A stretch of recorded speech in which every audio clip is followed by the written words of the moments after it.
Good morning, student. Welcome in another video lecture session for BCom Semester 2, subject Financial Accounting 2.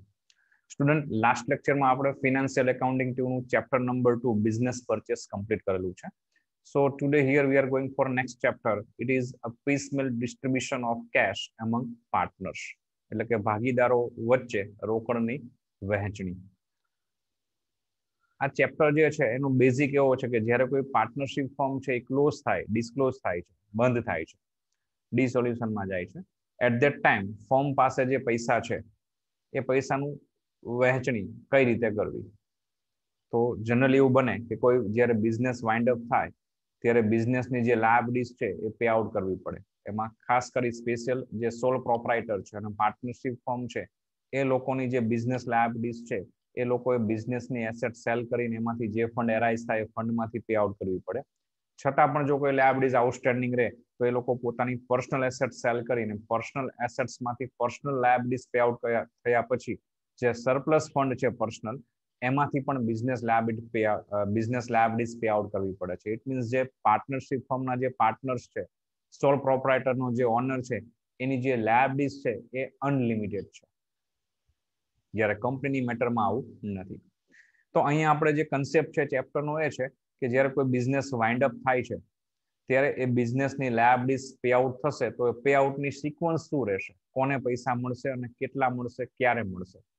તો general કન્સેપ્ટથી આપણે વિચારીએ તો જ્યારે business wind up થાય તો બિઝનેસની એસેટ સેલ કરવામાં આવે, એમાંથી જે ફંડ એરાઇઝ થાય એ ફંડમાંથી બિઝનેસની લાયબિલિટીઝ પે આઉટ થાય છે.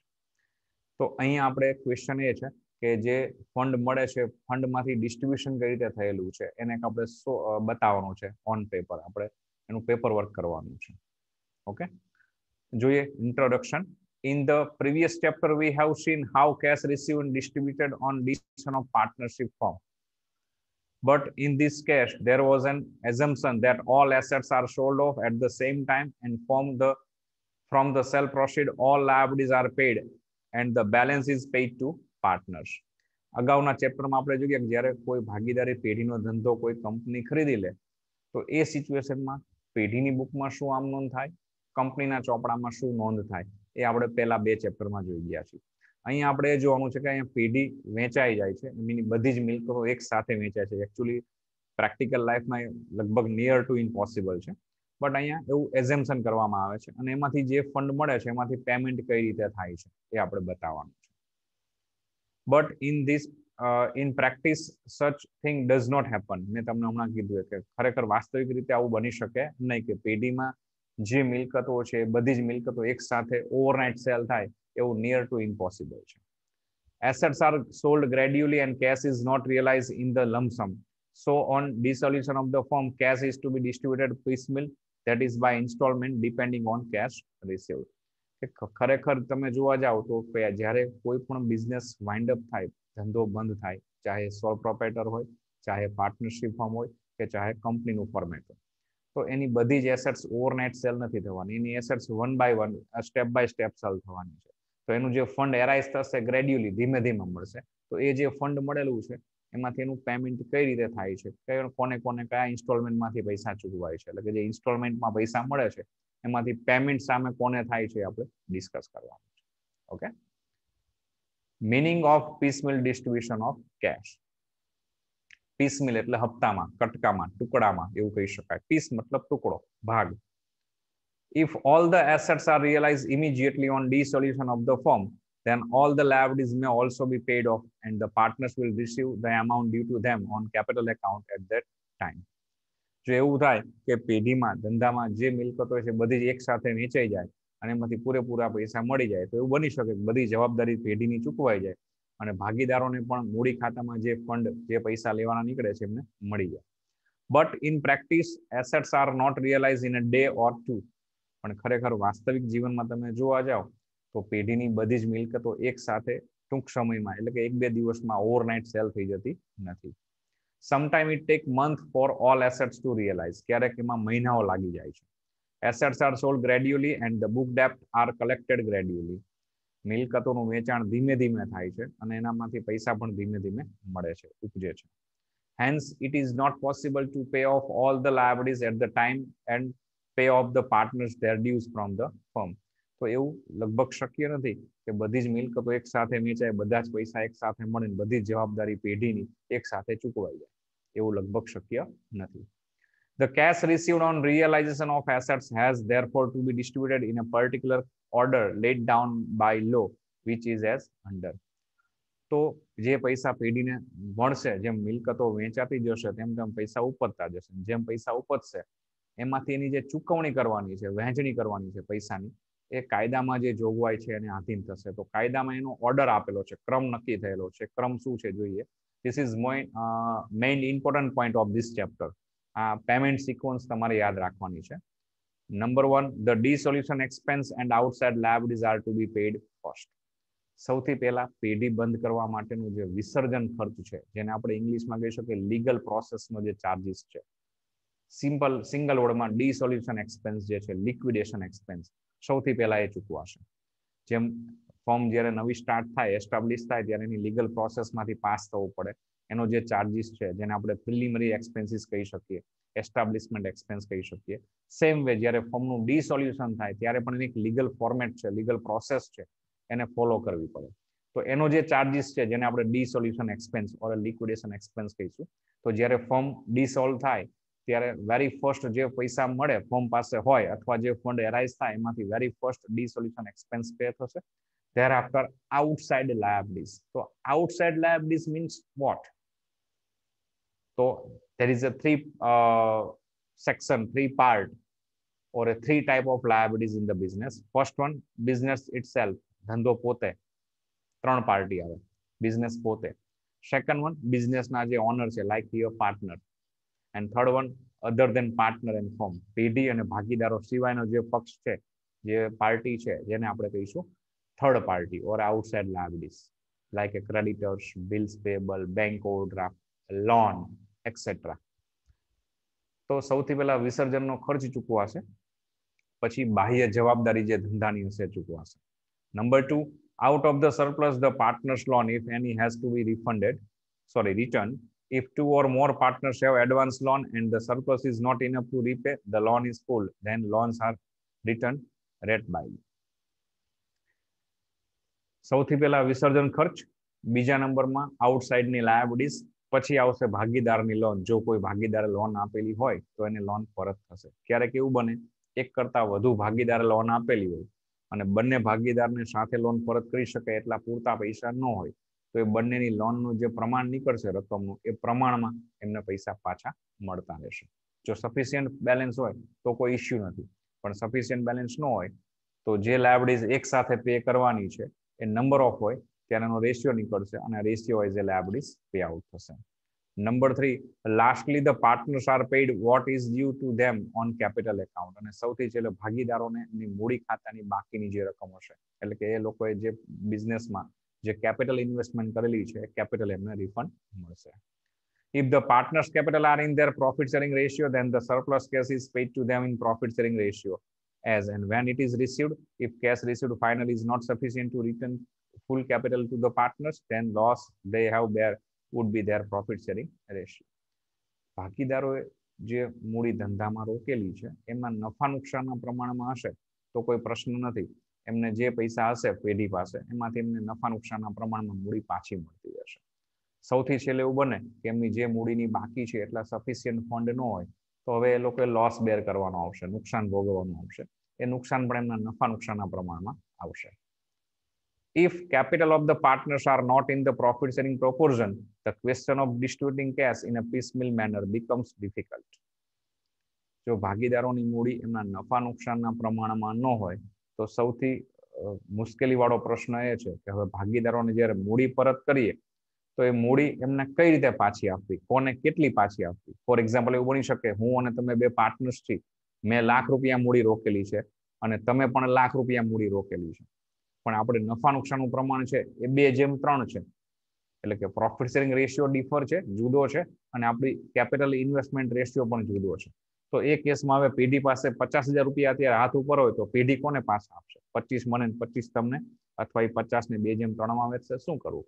તો એક પ્રશ્ન છે, એક પોઈન્ટ ડિફિકલ્ટી એરાઇઝ થાય છે.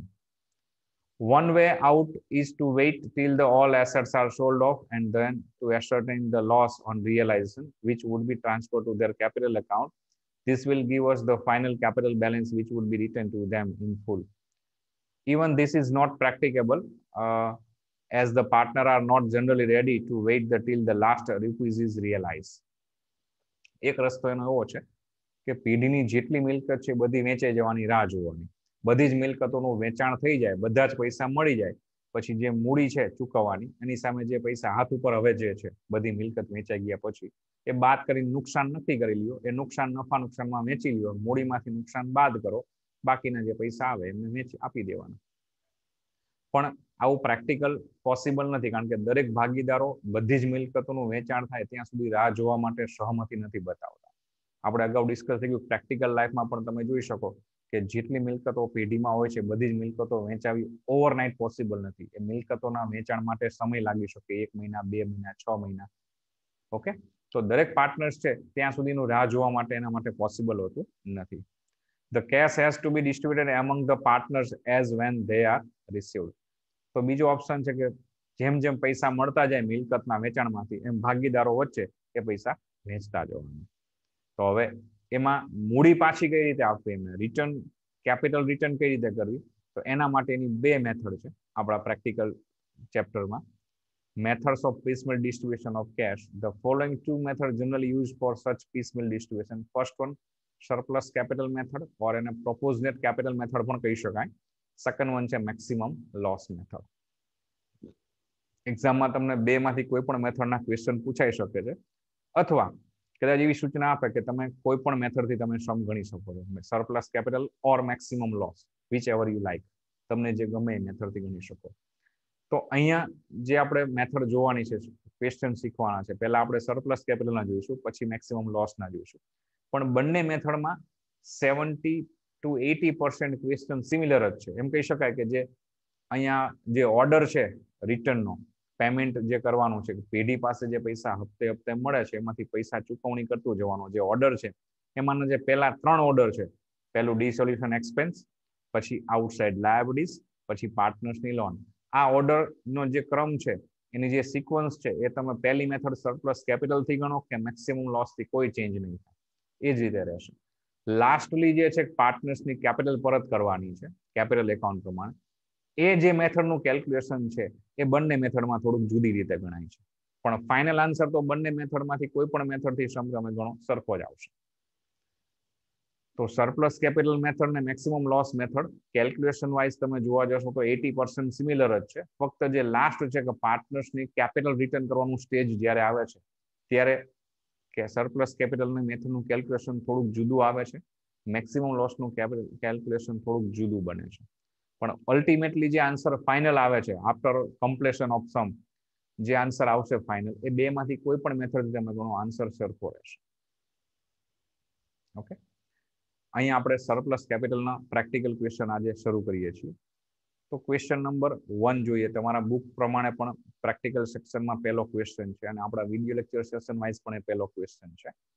A, B and C were partners sharing profit in the ratio 1/2, 1/4 and 1/4. અહીં ફ્રેક્શનમાં રેશિયો આપેલો છે, આપણે એને ફૂલ રાઉન્ડ ફિગરમાં કન્વર્ટ કરી દઈશું. Their balance sheet on that date was as follows. ABC 3 ભાગીદારો હતા જેઓ નફો 1/2 જેમ 1/4 જેમ 1/4 વેચતા હતા. એમનું પેઢીનું પાકું સરવૈયું એ વખતે નીચે પ્રમાણે હતું. બેલેન્સ શીટમાં તમે જોઈ શકો છો લાયબિલિટી સાઇડ ક્રેડિટર્સ છે અને કેપિટલ છે 3 ઇન્વેસ્ટ કરેલી. એસેટ સાઇડ ફક્ત એસેટ્સ આપેલી છે. આ જે એસેટ્સ છે બધી ઓવરનાઇટ સેલ નથી થવાની, ધીમે ધીમે વેચાશે, ધીમે ધીમે વેચાશે એમ તમને એના હપ્તા મળતા જશે. તો નીચે આપેલું છે એસેટ્સ રિયલાઇઝ ₹34,000, મિલકતોના 34,000 રૂપિયા ટોટલ મળે છે, which was received in 3 installment of ₹14,000, 10,000 and 10,000. પણ 34,000 રૂપિયા મિલકતના એક સાથે નહીં મળે, કારણ કે બધી જ મિલકતો એક સાથે નથી વેચાવાના. તો જેમ જેમ પૈસા મળે છે એમ તેમ એની ચૂકવણી એ પૈસામાંથી આપણે હપ્તામાંથી કરતા જઈશું. તો 3 ઇન્સ્ટોલમેન્ટમાં પૈસા મળે છે. પહેલા 14,000 14,000 રૂપિયા મળે છે, પછી 10,000 મળે છે, પછી 10,000 મળે છે. Prepare statement showing piecemeal distribution of cash. કઈ મેથડથી કીધું નથી, પણ આપણે સરપ્લસથી પહેલા ટ્રાય કરવાની છે, તો સરપ્લસથી આપણે એનો આન્સર ચેક કરીશું.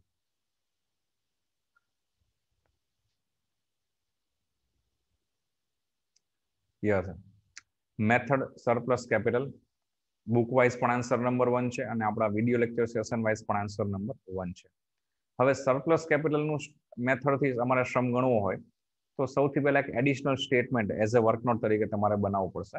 સ્ટેટમેન્ટ શોઈંગ સરપ્લસ કેપિટલ અથવા કેપિટલ રિટર્નનું સ્ટેટમેન્ટ એવું પણ કહી શકાય, જેમાં તમારે એક કોલમ પર્ટિક્યુલરનું રહેશે અને જેટલા ભાગીદાર હશે, નંબર ઓફ પાર્ટનર્સ જે કંઈ ક્વેશ્ચનમાં હશે એના કોલમ તમારે રૂપીસ તરીકે એના બનાવવાના આવશે.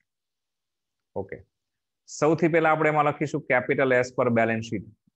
તો બેલેન્સ શીટમાં તમે જોઈ શકો છો ક્વેશ્ચનમાં કે પાર્ટનર્સની જે કેપિટલ છે એમાં એ ની કેપિટલ 10,000 છે, બી ની પણ 10,000 છે અને પાર્ટનર સી ની કેપિટલ છે એ 6,000 આપેલી છે. પછી એનો ફેક્ટર શોધીએ તો કેપિટલ ફેક્ટર કેલ્ક્યુલેટ કરવા માટેની ફોર્મ્યુલા છે કેપિટલ ડિવાઈડ બાય રેશિયો, મૂડી છેદમાં પ્રમાણ. તો દરેક પાર્ટનરની જે કેપિટલ છે એને ડિવાઈડ બાય એનો સેલ્ફ રેશિયો અને પોતાનું જે પ્રમાણ છે એ ગણવાનું છે. અહીંયા પાર્ટનર્સનું પ્રોફિટ શેરિંગ રેશિયો 1/2, 1/4, 1/4 આપેલો છે, ફ્રેક્શન ફિગર છે. આપણે એને રાઉન્ડ ફિગરમાં કન્વર્ટ કરીએ તો બી અને સી માં ડિવાઈડ બાય 4 છે, જ્યારે એ માં ડિવાઈડ બાય 2 છે. ત્યાં ડિવાઈડ બાય 2 છે, ત્યાં 4 કરવા માટે એને મલ્ટીપ્લાય 2 કરવા પડે. તો જે તમે ડિનોમિનેટરમાં કેલ્ક્યુલેશન આપશો એ જ ઉપર કેલ્ક્યુલેશન આપવાનું છે. તો 1/2 ઇન્ટુ 2 કરશો એટલે 2/4 થઈ જશે. તો 2/4, 1/4, 1/4 થશે. ડિવાઈડ બાય 4 દરેકમાં કોમન છે એ નીકળી જશે તો પ્રોફિટ શેરિંગ રેશિયો થશે 2:1:1, 2:1:1. પ્રમાણ 1/2, 1/4, 1/4 છે, પણ પેલા બી અને સી ના છેદમાં 4 છે, જ્યારે એ ના છેદમાં 2 છે. એના છેદમાં 4 કરવા માટે એને છેદને 2 વડે ગુણીશું તો ઉપર અંશને પણ 2 વડે ગુણવો પડશે. તો એનું પ્રમાણ થઈ જશે 2/4, બી નું 1/4, સી નું 1/4. મતલબ દરેકના છેદમાં હવે 4 કોમન થઈ જશે. તો છેદ કાઢી નાખીએ તો 2:1:1 પ્રમાણ એબીસી નું થઈ જશે. ઓકે, સિમ્પલ કેલ્ક્યુલેશન છે, 11-12માં તમે શીખેલા છો, માટે એની વર્કનોટ મેં નથી બતાવેલી. અહીંયા આપણે દરેકની સાથે બ્રેકેટમાં એના પ્રોફિટ શેરિંગ રેશિયો લખેલા છે, નફા નુકસાનનું પ્રમાણ. સૌથી પહેલા capital as per balance sheet પાકા સરવૈયા પ્રમાણે મૂડી લખીશું. પછી કેપિટલ ફેક્ટર મૂડી તત્વ શોધવાનું છે, એની ફોર્મ્યુલા છે કેપિટલ ડિવાઈડ બાય રેશિયો, મૂડી છેદમાં પ્રમાણ. એટલે દરેકની મૂડીને દરેકના પ્રમાણ વડે ભાગવાનું છે. ફોર એક્ઝામ્પલ એની મૂડી 10,000 છે, એને ભાગ્યા 2 તો એનો કેપિટલ ફેક્ટર આવશે 5,000. સેમ વે બી ની કેપિટલ 10,000 ડિવાઈડ બાય એનું રેશિયો 1 તો એનું ફેક્ટર 10,000. સી કેપિટલ છે 6,000 ડિવાઈડ બાય એનું ફેક્ટર 1 સો 6,000. તો કેપિટલ ફેક્ટર જે દરેકના મળે છે, મૂડી તત્વો એવું કહી શકાય ગુજરાતીમાં. એમાં જે સૌથી લોએસ્ટ ફિગર છે એને આપણે બેઝ એટલે કે આધાર તરીકે રાખી અને કોને કેટલી કેપિટલ રિટર્ન મળશે એ ડિસાઇડ કરવાનું છે. તો એમાં લખેલું છે લેસ કેપિટલ રિટર્ન. હવે મૂડી પરત કરીએ. As per list, LEAST, list એટલે સૌથી ઓછી રકમ. લિસ્ટ એમાઉન્ટ ₹5,000 ઓફ એ. ફેક્ટરમાં તમે જોઈ શકો છો એ બી સી ના ફેક્ટરમાં સૌથી ઓછું ફેક્ટર એ નું આવેલું છે 5,000. તો એને આપણે બેઝ તરીકે આધાર તરીકે રાખીશું. તો એને કેટલી રિટર્ન મળશે તો કે બેઝ એમાઉન્ટ 5,000 મલ્ટીપ્લાય એનો ratio 2 is equal to 10. B ને કેટલી રિટર્ન મળશે તો base factor amount 5,000 multiply B નો ratio 1 is equal to 5,000. C में तो 5,000 multiply ratio 1 is equal to 5,000. तो 10,000, 5,000, 5,000 એ રીતે રિટર્ન મળશે. ફરીવાર સૌથી પહેલા ફેક્ટર શોધીશું. ફેક્ટર માટે કેપિટલ ડિવાઈડ બાય રેશિયો તો 10,000 ડિવાઈડ બાય 2 એટલે 5,000. એ રીતે બી માં ગણીએ 10,000 ડિવાઈડ બાય 1 તો 10,000. C 6,000 divide by 1 6,000. Lowest factor એ નો છે 5,000 એ બેઝ તરીકે રહેશે અને એ પ્રમાણે દરેકની કેપિટલ રિટર્ન એમાઉન્ટ ડિસાઇડ કરીશું. એસ પર list amount ₹5,000 of A. 5,000 multiply 2 એટલે એને રિટર્ન મળે 10,000. 5,000 મલ્ટીપ્લાય 1 તો બી ને રિટર્ન 5,000. 5,000 મલ્ટીપ્લાય 1 સી ને પણ 5,000 આ રિટર્ન મળશે. હવે એમની જે કેપિટલ બેલેન્સ છે એમાંથી રિટર્ન એમાઉન્ટ લેસ કરીએ તો બેલેન્સ 0. બી રિમેમ્બર જેનું બેઝ તરીકે ફેક્ટર તરીકે રાખશો બેઝ એમાઉન્ટ એને બેલેન્સ 0 થઈ જશે. બી ને 10,000 ડ્યુ કેપિટલ હતી એમાંથી એને ₹5,000 રિટર્ન મળે છે. It means balance 5000. સી ની ડ્યુ એ કેપિટલ છે 6000, એમાંથી એને 5000 રિટર્ન મળે તો બેલેન્સ 1000. હવે બી અને સી ની વધે છે 5000 ને 1000 કેપિટલ. એને ફરીવાર આ જ પ્રોસેસ કરીએ તો એના balance capital divide by ratio 5000. C માટે ગણીએ balance capital divide by ratio 1000. તો હવે કેપિટલ રિટર્ન કોને કેટલી મળશે? તો બી અને સી માં તમે કમ્પેર કરો તો બી ની ફેક્ટર એમાઉન્ટ 5000 છે, while સી ની ફેક્ટર એમાઉન્ટ છે 1000. તો લોએસ્ટ ફેક્ટર સી નું આવશે 1000. તો less capital return as per list amount ₹1000 of C. હવે ફેક્ટર એમાઉન્ટ છે એને multiply ratio 1000 into 1 is equal to 1000 એને રિટર્ન મળે. 1000 into 1 is equal to 1000 C ને રિટર્ન મળે. તો બી ની બેલેન્સ 5000 હતી, એમાંથી એને 1000 રિટર્ન મળે તો હવે એની 4000 બેલેન્સ રહે. સી ની 1000 કેપિટલ બેલેન્સ હતી, એમાંથી હવે એને 1000 રિટર્ન મળી ગયા તો એનું બેલેન્સ નીલ થઈ જશે. જ્યાં સુધી એક પાર્ટનર્સનું બેલેન્સ ન વધે ત્યાં સુધી આ ફોર્મેટ સ્ટેટમેન્ટ કેલ્ક્યુલેટ કરતું જવાનું છે. Okay, this is an additional work note for capital return. હવે મેઇન સ્ટેટમેન્ટ આપણે જે આન્સર તરીકે ગણાય છે એ આવશે statement showing distribution of cash. Okay, એમાં કોલમ તમે કઈ રીતે રાખશો? તો આપણા જે પેમેન્ટ ઓર્ડર છે એના સિક્વન્સ પ્રમાણે કોલમ હોય. પેમેન્ટ ઓર્ડરમાં સૌથી પહેલું આવે ડી સોલ્યુશન એક્સપેન્સ, પણ એનું કોલમ ન હોય. પછી સેકન્ડ નંબરમાં આવશે આઉટસાઇડ લાયબિલિટીઝ, એનું કોલમ બનશે. થર્ડ નંબરમાં પાર્ટનર્સ લોન, બેલેન્સ શીટમાં લાયબિલિટી સાઇડ જોવાનું, પાર્ટનર્સની લોન હોય તો એના કોલમ બનાવવાનું. અને લાસ્ટમાં આવશે પાર્ટનર્સ કેપિટલ, જેટલા કોલમ પાર્ટનર્સ હશે એ પ્રમાણે કોલમ બનશે. તો અહીં સ્ટેટમેન્ટમાં એક પર્ટિક્યુલરનું કોલમ છે આઉટસાઇડ લાયબિલિટીઝ, જેમાં ક્રેડિટર્સ હોય, બિલ્સ પેયેબલ હોય, બેંક ઓડી હોય, બેંક લોન હોય. તો અહીંયા આઉટસાઇડ લાયબિલિટીઝમાં એક જ બનશે ક્રેડિટર્સ, કારણ કે બેલેન્સ શીટમાં લાયબિલિટી સાઇડ ક્રેડિટર્સ આપેલા છે. પાર્ટનર્સની લોન નથી તો એનું કોલમ બનાવવાની જરૂર નથી. તો પાર્ટનર્સ કેપિટલ, જેમાં 3 પાર્ટનર છે એ બી સી. તો આ પ્રમાણે કોલમ બનશે સ્ટેટમેન્ટમાં. સૌથી પહેલા લખીએ balance as per balance sheet, પાકા સરવૈયા પ્રમાણે મૂડી. તો બેલેન્સ શીટ પ્રમાણે તમે જોશો તો એની બેલેન્સ ક્રેડિટર્સની બેલેન્સ 14000 છે, બી ની બેલેન્સ, સી ની બેલેન્સ, એ બી સી ની બેલેન્સ છે એ કેપિટલ 10 10 ને 6000 આપેલી છે. પછી સ્ટાર્ટ કરીએ. હવે રિફંડ ઓર્ડર, આપણે રિફંડ સ્ટાર્ટ કરીએ, પરત કરવાનું. સૌથી પહેલા જે at the time of the solution firm પાસે કોઈ કેશ બેલેન્સ હોય તો એ કેશ બેલેન્સમાં ફર્સ્ટ ઇન્સ્ટોલમેન્ટ એડ થશે. તો બેલેન્સ શીટમાં જોવાનું કે એસેટ સાઈડ કોઈ કેશ બેંક બેલેન્સ આપેલું હોય તો એમાં ફર્સ્ટ ઇન્સ્ટોલમેન્ટ એડ કરવાનો. ફોર એક્ઝામ્પલ અહીંયા કોઈ કેશ બેલેન્સ નથી એસેટ સાઈડ, તો કેશ બેલેન્સમાં નીલ. એમાં પહેલો ઇન્સ્ટોલમેન્ટ એડ કરીએ, 14000 રૂપીઝ રિયલાઇઝ થાય છે ફર્સ્ટ ઇન્સ્ટોલમેન્ટ. ટોટલ રિયલાઇઝ 34 છે, પણ 34000 એક સાથે નથી મળતા, અત્યારે ફક્ત 14000 રૂપિયા મળે છે. તો ટોટલ બેલેન્સ ફર્મ પાસે પેમેન્ટ કરવા માટે, ડિસ્ટ્રીબ્યુટ કરવા માટે 14000 રૂપિયા છે. હવે પેમેન્ટ ઓર્ડરની સિક્વન્સ જે છે ફરીવાર યાદ રાખી લેજો. સૌથી પહેલા ડી સોલ્યુશન એક્સપેન્સ પે થાય, પછી આઉટસાઇડ લાયબિલિટીઝ પે થાય, થર્ડ નંબરમાં પાર્ટનર્સ લોન પે થશે અને લાસ્ટમાં પાર્ટનર્સની કેપિટલ રિટર્ન થશે. 1 2 3 4. ઓકે, તો અહીંયા ડી સોલ્યુશન એક્સપેન્સ તમને ઇન્ફોર્મેશનમાં નીચે આપેલો હોય જો થયો હશે તો, અધરવાઇઝ એનું નથી એવું સમજી લેવાનું. તો અહીંયા ક્વેશ્ચનમાં પેરેગ્રાફમાં ડી સોલ્યુશન એક્સપેન્સ વિશે કોઈ ઇન્ફોર્મેશન નથી તો નથી. Payment order number 2 outside liabilities. તમે જોઈ શકો ફોર્મમાં આઉટસાઇડ લાયબિલિટીઝના હેડમાં ફક્ત એક જ લાયબિલિટીઝ છે ક્રેડિટર્સ, જેને ફોર્મે 14000 રૂપીઝ પે કરવાના છે અને કરન્ટલી ફોર્મ પાસે બાય ચાન્સ છે પણ 14000. તો ટોટલી 14000 અત્યારે આપણે ક્રેડિટર્સને પે કરી દઈશું. બાય ચાન્સ ફોર્મ પાસે 14000 થી વધારે એમાઉન્ટ હોય તો ક્રેડિટર્સને તો 14000 જ આપવાના હતા, પછીના કોને આપવા એ આગળ ડિસ્કસ થાય. 14000 થી ઓછું બેલેન્સ હોય તો જે છે અત્યારે ક્રેડિટર્સને આપવાના, નેક્સ્ટ ઇન્સ્ટોલમેન્ટ ડ્યુ કરી અને પછી એમાંથી આપવાના. સમગણો ત્યારે ધ્યાન રાખવાનું કે જ્યાં સુધી એક ઇન્સ્ટોલમેન્ટનું બેલેન્સ પૂરેપૂરું ડિસ્ટ્રીબ્યુટ ન થઈ જાય ત્યાં સુધી નવો ઇન્સ્ટોલમેન્ટ ડ્યુ નહીં કરવાનું, એનું ડિસ્ટ્રીબ્યુશન નહીં આપવાનું. અને જ્યાં સુધી એક પેમેન્ટ ઓર્ડર કમ્પ્લીટ ન થાય, બેલેન્સ પૂરેપૂરું પે ન થાય ત્યાં સુધી નવા ઓર્ડરમાં નહીં જવાનું. અહીંયા આપણી પાસે પહેલા ઇન્સ્ટોલમેન્ટમાં 14000 રૂપિયા છે, તો એ 14000 રૂપિયા જ્યાં સુધી ચૂકવાઈ ન જાય, વપરાય ન જાય ત્યાં સુધી બીજો હપ્તો સેકન્ડ ઇન્સ્ટોલમેન્ટ નહીં લેવો. આઉટસાઇડ લાયબિલિટીઝ ને જ્યાં સુધી પૂરેપૂરા પેમેન્ટ ન થાય ત્યાં સુધીના નેક્સ્ટ ઓર્ડરમાં એટલે કે પાર્ટનર્સ લોનના હેડમાં જવાનું નહીં. ઓકે, તો 14,000 રૂપિયા છે આપણી પાસે અને આપણે બાય ચાન્સ ક્રેડિટર્સને આપવાના છે પણ 14,000, તો અહીં લખીશું લેસ પેઇડ ટુ ક્રેડિટર્સ 14,000. એ જ લાઈનમાં ક્રેડિટર્સના કોલમમાં આપણે લખી નાખશું 14,000.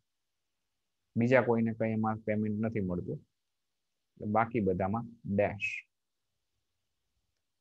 લાઈન ડ્રો કરી અને બેલેન્સ ફિગર નીચે ફોરવર્ડ કરી લઈએ તો આપણી પાસે 14,000 રૂપિયા હતા, 14,000 રૂપિયા આપણે ક્રેડિટર્સને પે કરી દીધા છે, એટલે બેલેન્સ હવે પહેલા હપ્તામાં 0 થઈ ગયું. પહેલો હપ્તો પૂરેપૂરો વપરાઈ ગયો, પૈસા ચૂકવાઈ ગયા. અહીંયા આપણે એઝ એ લિક્વિડેટર તરીકેનું કામ કરીએ છીએ. આપણે પાર્ટનર્સ નથી કે ફર્મ નથી, આપણે એક તટસ્થ વ્યક્તિ છીએ જે પેઢીનો હિસાબ આપણે વહીવટ કરી આપશું કે પેઢીને જે મિલકતો વેચતા જે પૈસા મળે છે એમાંથી પેઢીની જવાબદારીઓ આપણે ચૂકવી છે. એનું એક આ સ્ટેટમેન્ટ પત્રક આપણે બનાવી આપવાનું છે.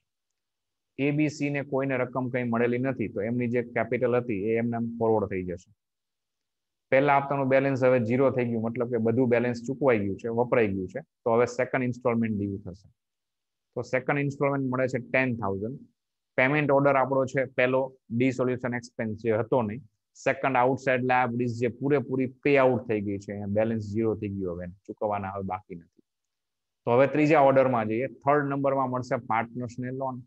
આપણે પેઢીમાં કોઈ ભાગીદારે લોન આપેલી હોય તો એને પૈસા પરત કરવાના છે, પણ બાય ચાન્સ અહીંયા એ પણ નથી, કોઈ પાર્ટનર્સની લોન છે જ નહીં, તો એ પણ ક્લિયર. છેલ્લું સ્ટેજ પાર્ટનર્સની કેપિટલ રિટર્ન કરવાની છે, જેમાં એ માગે છે પેઢી પાસે 10,000, બી માગે છે 10, સી માગે છે 6,000. પણ પેઢી પાસે અત્યારે હાથ ઉપર 10,000 રૂપિયા જ છે.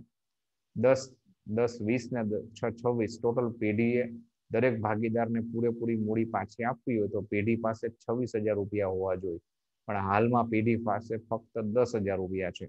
તો 10 માંથી કોને પાછા આપવા? એ ને, બી ને કે સી ને કે બધાને એમના નફા નુકસાનમાં? તો નફા નુકસાનનું પ્રમાણ છે 2:1:1. તો એમની મૂડી એ પ્રમાણે નથી, તમે જોઈ શકો છો 10,000, 10,000 ને 6,000 એનો રેશિયો કાઢો તો જુદો જ રેશિયો નીકળે. 5:5:3 જેવો રેશિયો નીકળે. અને પ્રોફિટ શેરિંગ રેશિયો 2:1:1 છે.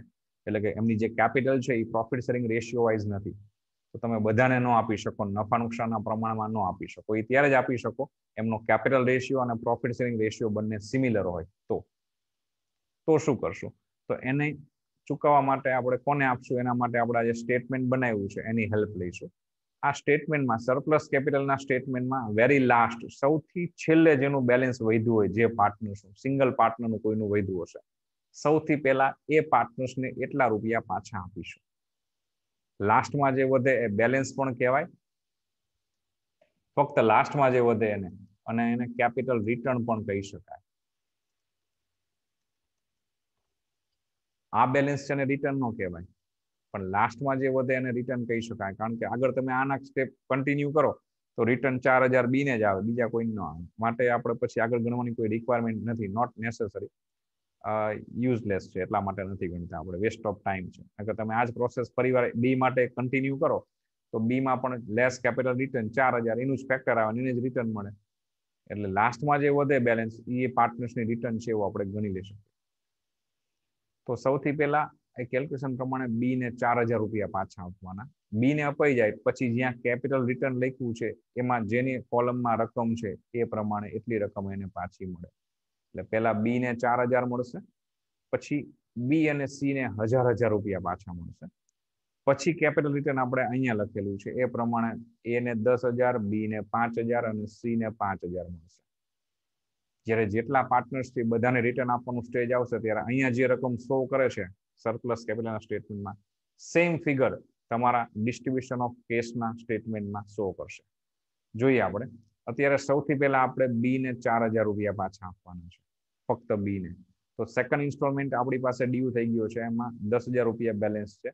પેમેન્ટ ઓર્ડર આપણો છે પાર્ટનર્સ કેપિટલ, કારણ કે આઉટસાઇડ લાયબિલિટીઝનું પેમેન્ટ પહેલા ઇન્સ્ટોલમેન્ટથી પૂરેપૂરું પે થઈ ગયું છે, પાર્ટનર્સની કોઈની લોન નથી. તો પાર્ટનર્સ કેપિટલમાં 10, 10 ને 6 ટોટલ 26 જોઈએ છે, પણ આપણી પાસે 26 નથી એટલે આપણે બધાને ન આપી શકીએ. તો પહેલા કોને આપશું, કેટલા આપશું એ આપણે આ સ્ટેટમેન્ટ પ્રમાણે નક્કી થયેલું છે પ્રમાણે પહેલા બી ને 4,000 રૂપિયા રિટર્ન આપીએ. તો લખીશું લેસ પેઇડ ટુ બી 4,000. તો સામે એ અને સી ના કોલમમાં ડેશ કરીશું અને બી ના કોલમમાં 4000 રૂપિયા રિફંડ આપીએ. તો હવે બેલેન્સ શું વધે? તો સેકન્ડ ઇન્સ્ટોલમેન્ટ 10 માંથી 4 વપરાણા એટલે 6 હજુ પડ્યા છે. એ ના 10 10 બાકી, બી ના 10 માંથી 4 અપાણા 6 બાકી, સી ને 6 માંથી કઈ નથી આપેલું, 6 એ 6 બાકી. એથી આગળ જઈએ તો હવે આપણે કોને આપશું? તો હમણાં આપણે વાત થઈ પ્રમાણે કેપિટલ રિટર્ન લખેલું છે આપણે વર્કનોટના સ્ટેટમેન્ટ પ્રમાણે, બી અને સી ને 1000 રૂપિયા પાછા આપીશું. ટોટલ 2000 રૂપિયા જોઈ. આપણી પાસે અત્યારે ઓલરેડી 6000 રૂપિયા છે સેકન્ડ ઇન્સ્ટોલમેન્ટ હજુ બચેલા છે. તો એમાંથી less paid to B and C 1000 and 1000 total 2000 pay કરી દઈએ. તો એ લાઈનમાં સામે એને કંઈ નહીં મળે અત્યારે, બી ને 1000 મળશે અને સી ને 1000 મળશે. તો હવે કેટલા બાકી રહેશે? તો 6 માંથી 2 વપરાશે તો હજુ 4000 રૂપિયા પડ્યા હશે બીજા ઇન્સ્ટોલમેન્ટમાં. એને 10 માંથી કંઈ રિટર્ન નથી મળ્યું, એના 10 10 બાકી. બી ને 6 માંથી 1000 રિટર્ન મળે છે, હજુ એના 5 બાકી. સી ને 6 માંથી 1000 રિટર્ન મળે છે, હજુ એના પણ 5 બાકી. અને સેકન્ડ ઇન્સ્ટોલમેન્ટમાં હજુ આપણી પાસે 4000 રૂપિયા બેલેન્સ પડેલું છે. જ્યાં સુધી એ સેકન્ડ ઇન્સ્ટોલમેન્ટની પૂરેપૂરી અમાઉન્ટ ડિસ્ટ્રીબ્યુટ ન થાય ત્યાં સુધી થર્ડ ઇન્સ્ટોલમેન્ટ નહીં હાથ પર લેવાનું. અને જ્યાં સુધી પેમેન્ટ ઓર્ડર જે છે outside liabilities, partners loan, partners capital, એ સિક્વન્સમાં ઓર્ડરમાં જવાનું. જ્યાં સુધી આઉટસાઇડ લાયબિલિટીઝ 100% પે ન થાય ત્યાં સુધી પાર્ટનર્સ લોનને આપી ન શકો. જ્યાં સુધી પાર્ટનર્સ લોનનું પેમેન્ટ ન થાય ત્યાં સુધી પાર્ટનર્સ કેપિટલને ન આપી શકો. અહીં લાયબિલિટીઝ 100% પે થઈ ગઈ છે અને લોન છે ને આપણે કેપિટલ સ્ટાર્ટ કરીએ છીએ. કેપિટલમાં પેલા બી ને 4000 આપવાના, એ અપાઈ ગયા. પછી બી અને સી ને 1000 હવે એ પણ અપાઈ ગયા. તો હજુ 4000 રૂપિયા સેકન્ડ ઇન્સ્ટોલમેન્ટના છે એ ડિસ્ટ્રીબ્યુટ કરવાના છે. ત્યાં સુધી થર્ડ ઇન્સ્ટોલમેન્ટને ડ્યુ નહીં કરવાનું. તો હવે 4 માંથી કોને આપીશું? તો આપણે સરપ્લસ કેપિટલના સ્ટેટમેન્ટમાં પેલા બી ને 4000 રૂપિયા જે પે થઈ ગયા, પછી એ બી અને સી ને 1000 એ પણ પે થઈ ગયા. હવે કેપિટલ રિટર્ન જ્યાં લખેલું છે ત્યાં એ બી સી ત્રણેયમાં રકમ છે 10,000, 5,000, 5,000, મતલબ ત્રણેયને આપવાની છે, જે પાર્ટનર્સથી બધાને. તો હવેથી એમની કેપિટલ એમના પ્રોફિટ શેરિંગ રેશિયો 2:1:1 પ્રમાણે થઈ ગઈ હશે. અને અહીંયા જે કેપિટલ રિટર્ન બતાવે છે સેમ ફિગર તમારા આ મેઇન સ્ટેટમેન્ટમાં બતાવતું હશે. તો તમારો ક્વેશ્ચન અહીં પહોંચેલો છે અત્યારે. 4000 રૂપિયા બેલેન્સ પડ્યું છે તમારી પાસે સેકન્ડ ઇન્સ્ટોલમેન્ટનું, અને એબીસીમાં અત્યારે એમની કેપિટલ રિટર્ન થયા પછી અહીં સુધી તમે ગણેલો છે. તો સેમ ફિગર શો કરે છે 10, 5, 5, જે આપણે ઉપરના સ્ટેટમેન્ટમાં છે એ જ રીતે કેપિટલ રિટર્ન.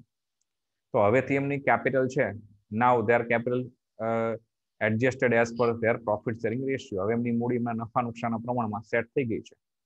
તો હવેથી આપણી પાસે જે કોઈ બેલેન્સ છે અને નેક્સ્ટ હવે જે કોઈ ઇન્સ્ટોલમેન્ટ આવશે એ બધાને આપણે બધા પાર્ટનર્સ વચ્ચે એના પ્રોફિટ શેરિંગ રેશિયો નફા નુકસાનના પ્રમાણ મુજબ વહેંચી દઈશું. Now, so less paid to all in their profit sharing ratio 2:1:1. હવે 4000 રૂપિયાને 2:1:1 બધા વચ્ચે વહેંચી દઈએ તો 2000, 1000, 1000 પાછા મળશે. તો હવે આપણી પાસે બીજા હપ્તામાં બેલેન્સ પૂરું થઈ જશે. એ ને 10 માંથી 2 પાછા મળે તો હજુ એના 8 બાકી, બી ને 5 માંથી 1 પાછા મળે તો હજુ એના 4 બાકી, સી ને 5 માંથી 1 પાછો મળે તો હજુ એના પણ 4 બાકી. હજુ ફોર્મ પાસે ત્રીજો હપ્તો રિયલાઇઝ થાય છે, થર્ડ ઇન્સ્ટોલમેન્ટ 10,000 રૂપીસ. તો એ 10,000 નું ચૂકવણું કરી દઈએ તો 10,000 રૂપિયા ત્રીજા હપ્તામાં હાથ ઉપર આવે છે. 10 આપણે એક વખત પેઇડ ટુ ઓલ સ્ટાર્ટ થાય પછી એ કન્ટિન્યુ જ રહેશે. Paid to all partners as per their profit sharing ratio. તો એ 10,000 રૂપિયા આપણે ત્રણેય ભાગીદાર વચ્ચે 2:1:1 વેચીએ તો એને 5 રિટર્ન મળે, બી ને 2500 અને સી ને 2500. તો એના 8 બાકી હતા એમાંથી 5 રિટર્ન મળે, હજુ એને 3 બાકી રહે. બી ને 4 માંથી 2500 પાછા મળે, હજુ એના 1500 બાકી રહે. સી ને 4000 માંથી 2500 પાછા મળે, એના 1500 બાકી રહે. પણ હવે ફર્મ પાસે ચોથો ઇન્સ્ટોલમેન્ટ નહીં આવે. તો આ જે બેલેન્સ છે એ એમની ડેફિશિયન્સી મતલબ તૂટ, અછત. પેઢી બંધ થાય છે, પેઢી બંધ થતા ભાગીદારોને જેટલી મૂડી મેક્સિમમ પાછી આપી શકાતી હતી એટલી પાછી આપી દીધી છે, બાકીની એમની તૂટ.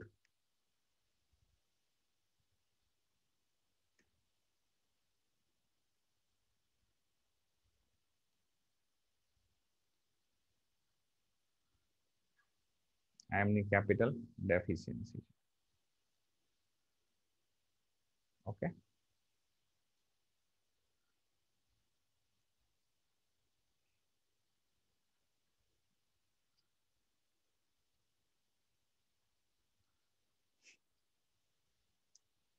ક્વેશ્ચન ન સમજણ હોય તો ફરીવાર તમે જોઈ શકો છો. મોસ્ટલી હું ગુજરાતી લેંગ્વેજમાં આમાં સમજાવેલું છે, કારણ કે નવા સ્ટુડન્ટ છો, ઘણી વખત પ્રશ્ન ન સમજાય માટે. આના જેવા જ ક્વેશ્ચન તમારે પ્રેક્ટિસ કરવી હોય તો 21, 44 અને 48 ત્રણ ક્વેશ્ચન આના જેવા જ ઓલમોસ્ટ આપેલા છે. ઓકે, નેક્સ્ટ સેશનમાં આપણે બીજો ક્વેશ્ચન આનો જ જોઈશું. Till then, have a good day, good bye, take care, stay home, stay safe.